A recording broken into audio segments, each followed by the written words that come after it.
Je suis assistante de service social sur le service ADIS, donc addiction sans substance. Je suis travailleuse sociale, donc au centre Tivoli. Je suis infirmière ici, je m'occupe du pôle toxicomanie.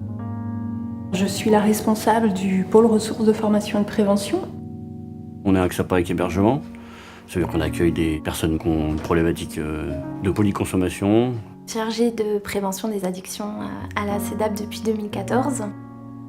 Je suis travailleur social et je suis arrivée sur la CJC où on n'est pas uniquement avec le jeune, mais on est aussi avec tout l'environnement du jeune, dont la famille.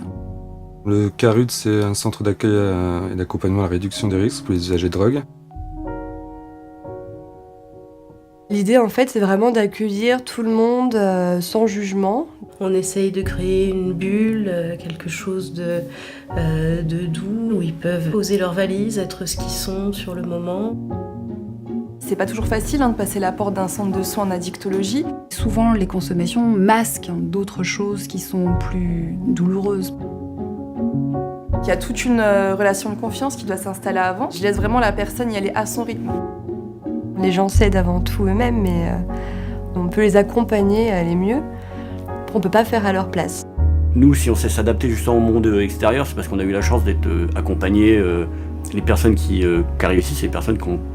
Enfin, il y a des carences quelque part et qu'on essaye de remédier à ces carences. Quand je me promène à Dijon, je vois un monde parallèle en fait, entre toute la misère qui existe, que moi je perçois, que je vois, que je connais, et puis tous les gens qui tracent tout droit sans faire gaffe. C'est prendre un peu de temps pour ces personnes. Si on arrive à créer un lien, il y a déjà quelque chose de construit qui est indispensable au changement de comportement. La CEDAP, c'est aussi une association qui n'intervient pas uniquement auprès des usagers, mais aussi auprès des professionnels. C'est aider toute personne qui est concernée par les addictions. Se défaire d'une addiction, c'est ça aussi, c'est reprendre les rênes, reprendre sa liberté et aussi sa liberté de choix. Il n'y a pas un parcours de soins. À chaque fois, c'est des rencontres qui sont singulières, des histoires particulières.